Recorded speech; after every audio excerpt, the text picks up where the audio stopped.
మహబూబాబాద్ జిల్లాలో అమానవీయ ఘటన చోటు చేసుకుంది. ప్రభుత్వ ఆసుపత్రి సిబ్బంది నిర్లక్ష్యము కొట్టొచ్చినట్టుగా కనిపిస్తోంది. బ్రతికుండగానే ఒక వ్యక్తిని మార్చురీకి తరలించి నైట్ అంతా కూడా అక్కడే ఉంచారు. అసలు ఏంటి ఇంత నిర్లక్ష్యం ఏంటి ప్రభుత్వ ఆసుపత్రి సిబ్బందికి? బ్రతుకున్న వ్యక్తిని మార్చురీలో పెట్టడం ఏంటి అనే కదా మీ డౌట్. ఎస్, దీనికి సంబంధించిన బ్రేకింగ్ న్యూస్ ని మనం చూద్దాం. మహబూబాబాద్ జిల్లాలో అమానవీయ ఘటన అయితే చోటు చేసుకుంది. అటు ప్రభుత్వ హాస్పిటల్ సిబ్బంది నిర్లక్ష్యం అయితే కొట్టొచ్చినట్టుగా కనిపిస్తోంది. ఒక గుర్తు తెలియని శవంగా భావించారు సిబ్బంది అంతా. రాత్రంతా మార్చురీలో ఉంచి తాళం వేశారు సిబ్బంది. ఉదయం మార్చురీ శుభ్రం చేస్తుండగానే స్వీపర్ వచ్చి గుర్తించింది. అంటే ఏం జరిగింది, బాడీ ఇక్కడ ఉంది, ఎందుకు కదులుతుంది, ఇది శవం కదా, కదలడానికి రీజన్స్ ఏంటి అంటే కూడా ఆమె ఆశ్చర్యపోయింది. అసలు ఏం జరిగింది, డెడ్ బాడీ మూవ్ అవ్వడం ఏంటి అంటే కూడా ఆమె కూడా కొంత ఆశ్చర్యానికి లోనైంది. కానీ అసలు ఏం జరిగింది అనే విషయాన్ని ఒకసారి మనం చూద్దాం. అనారోగ్యంతో హాస్పిటల్కు ట్రీట్మెంట్ కోసం వచ్చాడు ఒక వ్యక్తి. సో అతను జయ్యారం గ్రామానికి చెందిన టాక్సీ డ్రైవర్ రాజు. సో రాజుకు అనారోగ్యం బారిన పడటంతో ప్రభుత్వ ఆసుపత్రికి వచ్చి అక్కడే ఉన్న స్ట్రెచర్ పైన పడుకోవడం జరిగింది. రాజుకు ఆధార్ కార్డు లేకపోవడం, అతడికి తోడుగా ఎవరు రాకపోవడంతో హాస్పిటల్ సిబ్బంది ఎవరు కూడా అడ్మిట్ చేసుకోలేదు. అక్కడే బెడ్ పై పడుకొని ఉండటంతో చనిపోయాడని భావించి మార్చురీకి తరలించారు సిబ్బంది. ఎస్, ఒకసారి ఈ ఘటనను మీరు ఒక్కసారి ఊహించుకోవచ్చు.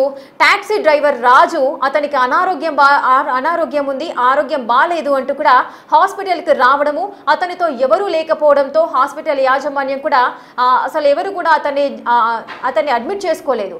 ఆ నేపథ్యంలోనే అతని ఆరోగ్యం బాలేదు అంటూ కూడా స్ట్రెచర్ పైన పడుకోవడం జరిగింది. సో అతను పడుకుంటున్న సమయంలో అతడు పడుకొని డీప్ స్లీప్లోకి వెళ్ళిపోయాడు.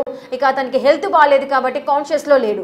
సో సిబ్బంది అంతా కూడా అతడు చనిపోయాడని భావించి మార్చురీకి తీసుకెళ్లి వాళ్ళ విధులు అంటే సిబ్బంది యొక్క విధులు టైము ముగిసిపోయింది, మేము ఇంటికి వెళ్లాల్సిన టైం అయింది అని అతన్ని తీసుకెళ్లి మార్చురీలో ఉంచి రాత్రంతా ఆ విధంగానే ఉంచారు. అసలు ఏంటి ఇదంతా? బ్రతుకున్న వ్యక్తిని తీసుకెళ్లి మార్చురీకి తరలించడం ఏంటి? మినిమం కామన్ సెన్స్ ఉండదా? అంటే ఆ వ్యక్తి చనిపోయాడా బ్రతికున్నాడా అని ఆ సోయి కూడా లేకుండా బ్రతుకున్న వ్యక్తిని మార్చురీకి ఏ విధంగా తరలిస్తారు? అతనికి ఆధార్ కార్డు లేదు, ఐడెంటిటీ లేదు, ఏదీ లేదు, అతనితో ఎవరు కూడా బంధువులు కూడా హాస్పిటల్కి రాలేదు. సో ఈ నేపథ్యంలో ఇష్టం వచ్చిన రీతిన వాళ్ళు ప్రవర్తిస్తే ఏంటి పరిస్థితి? సరే, ఇప్పుడు అతనికి ఆరోగ్యం బాగాలేదు, తీసుకెళ్లి మార్చురీలో పెట్టారు. ఆరోగ్యం బాలేని వ్యక్తిని తీసుకెళ్లి మార్చురీలో పెట్టి ఒక శవంగా వాళ్ళు గుర్తు తెలియని శవంగా ఏ విధంగా భావిస్తారు? ఒక వ్యక్తి మరణించాడు అని మినిమం అంటే క్లారిటీ కూడా ఉండదా? అతను చనిపోయాడా బ్రతికున్నాడా అనేది ఆ పల్స్ని బట్టి చూస్తే తెలుస్తుంది. లేదా హార్ట్ బీట్ ఉందా లేదా చెక్ చేసుకోవచ్చు, ఆ వ్యక్తి మూమెంట్స్ ఉన్నాయా లేదా చూసుకోవచ్చు. సో ఇన్ని ఆప్షన్స్ ఉన్నాయి, ఆ వ్యక్తి బ్రతికున్నాడా లేదా అని మినిమం సెన్స్ ఉంటుంది. సరే, స్ట్రెచర్ పైన పడుకొని ఉన్నాడు, స్పృహలో లేడు. సో అతను పడుకొని ఉన్నాడు కాబట్టి చెయ్యి అన్న చూడాలి. సో నాడి కొట్టుకుంటుందా లేదా అని చెక్ చేస్తారు ఎవరైనా కూడా. సో పడుకున్న వ్యక్తిని తీసుకెళ్లి ఆ మార్చురీలో పెట్టడం ఏంటి? ఇంత నిర్లక్ష్యంగా ఏ విధంగా వ్యవహరించారు? సరే, అతను నిజంగానే చనిపోయి ఉంటే మార్చురీలో పెడితే అది ఓకే. అయినా కూడా చనిపోయిన వ్యక్తిని మార్చురీకి ఏ విధంగా తీసుకెళ్తారు? ఫస్ట్ ఫ్రీజర్లో కదా వాళ్ళని ఉంచాలి. ఏదైనా డెడ్ బాడీస్ని తీసుకెళ్లి బయట మార్చురీలో అలా విధంగా పెట్టడం కంటే ముందు ఫ్రీజర్లో ఉంచి ఆ తర్వాత పోస్ట్ మార్టం అయిన తర్వాత ఇంకా ఫర్దర్ ప్రాసెస్ ఏదైతే ఉంటుందో అది చేస్తారు. అయినప్పటికీ బ్రతుకున్న వ్యక్తిని తీసుకెళ్లి మార్చురీలో పెట్టడం, మీరు ప్రజెంట్ బిగ్ టీవీ స్క్రీన్ పైన మీరు చూడొచ్చు. అసలు బ్రతుకున్న వ్యక్తిని మార్చురీలో పెట్టడము ఎంత వింతగా ఉందంటే మీరు ఒకసారి ఆ వ్యక్తి ఏ విధంగా ఉన్నాడు, బ్లూ కలర్ షర్ట్ వేసుకొని బెడ్ పైన పడుకొని ఉన్న వ్యక్తిని మీరు చూడొచ్చు. తను ఎంత స్పష్టంగా చూస్తున్నాడు, ఆ మూమెంట్స్ చూడండి. సో అతన్ని తీసుకెళ్లి మార్చురీలో నైట్ అంతా ఉంచారు. పోనీ 1 గంట 2 గంటలు కూడా కాదు, ఎవరో వచ్చి ఐడెంటిఫికేషన్ చేశారు అని కూడా కాదు. సో నైట్ అంతా, సో నిన్నటి నుంచి కూడా అతను ఆ మార్చురీలోనే ఉన్నాడు. మార్నింగ్ ఎవరైతే స్వీపర్ ఆ మార్చురీ గదిని శుభ్రం చేయడానికి ఆ స్వీపర్ లోపలికి వెళ్ళిందో ఆ స్వీపర్ ఐడెంటిఫై చేసింది.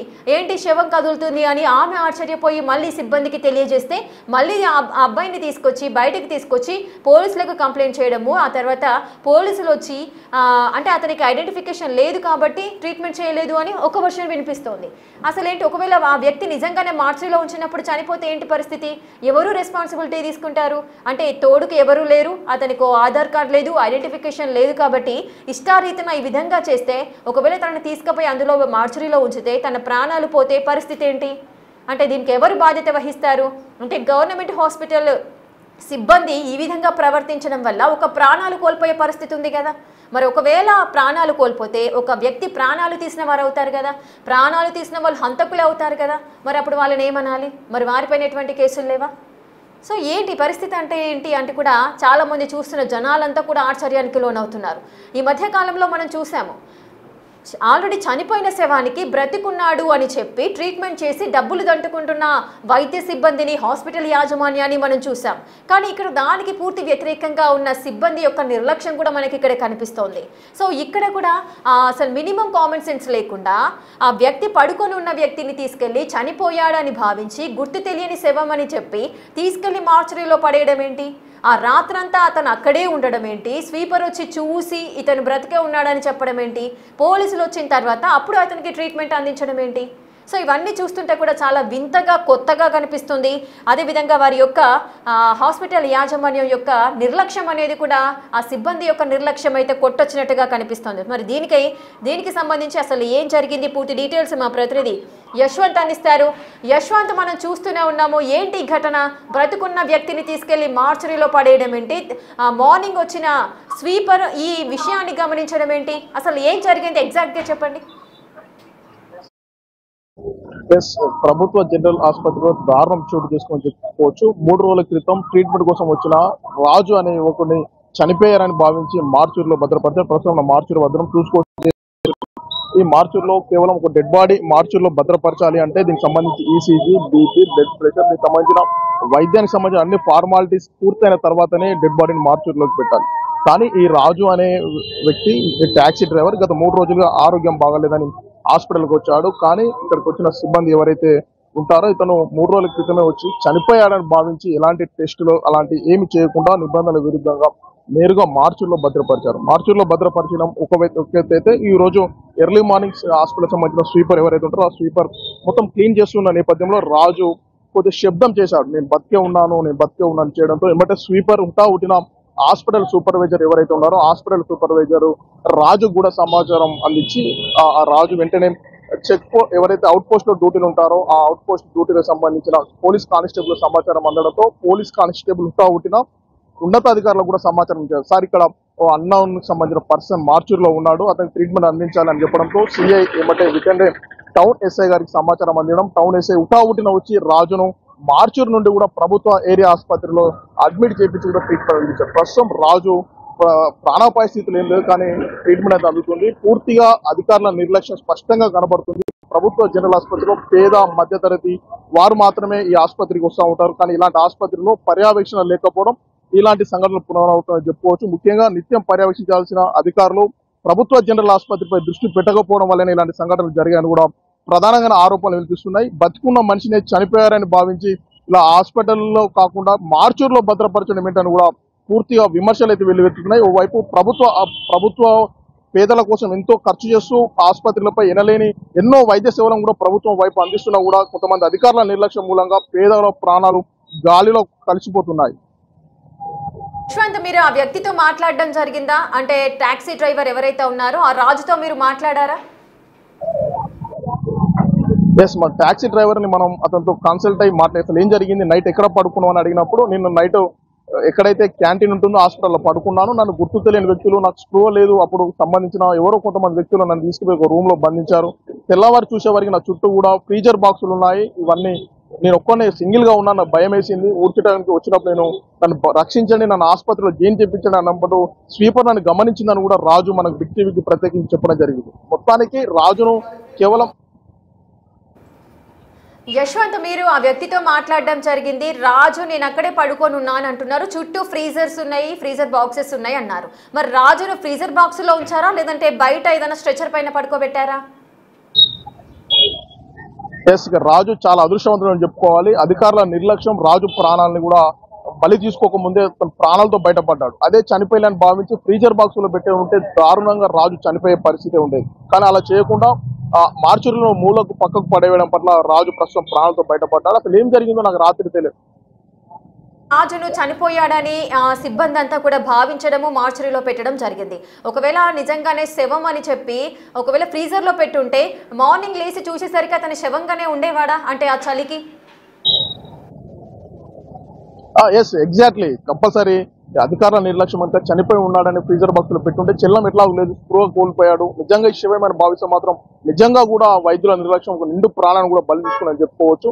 ముఖ్యానికి ఎవరైనా అన్నౌన్ పర్సన్ అయినా నౌన్ పర్సన్ అయినా తెలిసిన వ్యక్తి అయినా కూడా ఒక వ్యక్తిని మార్చూర్లోకి వేయాలంటే దీనికి కొన్ని రూల్స్ ఉంటాయి. ఈసీజీ ఉంటుంది, బీపీ ఉంటుంది, పల్స్ ఇవన్నీ చెక్ చేసి సంబంధించిన కన్సల్ట్ డాక్టర్ నేతృత్వంలోనే ఈ మనిషి చనిపోయాడు అన్న తర్వాతనే మార్చూర్లో భద్రపరచాల్సి ఉంది. కానీ ఇవన్నీ ఏం చేయకుండా వాళ్ళ ఇష్టానుసారంగా ఎవరి పడితే వారిని మార్చులో భద్రపరచడం అయితే తీవ్ర విమర్శలు వెతుకుతున్నాయి. మొత్తానికి మహబూబాబాద్ జనరల్ ఆసుపత్రిలో అధికారుల నిర్లక్ష్యం అయితే స్పష్టంగా అర్థం పడుతుంది. ఇప్పటికైనా ఈ విషయంపై ప్రభుత్వం విచారణ చేపట్టి ఎవరైతే బాధ్యులు ఉన్నారో వారిపైన తప్పనిసరిగా చర్యలు తీసుకోవాల్సిన అవసరం ఉంది.